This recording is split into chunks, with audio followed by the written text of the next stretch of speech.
So to start this vehicle, what we need to do, ignition on, and on the Lexuses, we have to wait for this logo to clear and for the car to boot up properly before we can put our code in.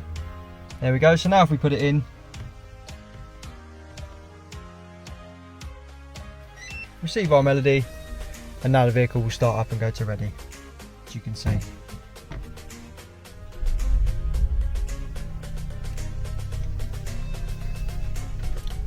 If you want to get your vehicle protected, we're Immobiliser fit.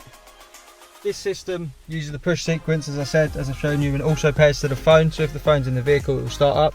If the phone's not here and they try and start the vehicle, as you see, it just switches off. So to get your vehicle protected, give us a call. We're Immobiliser fit, and our number is 0208 212 7393. Thanks for watching.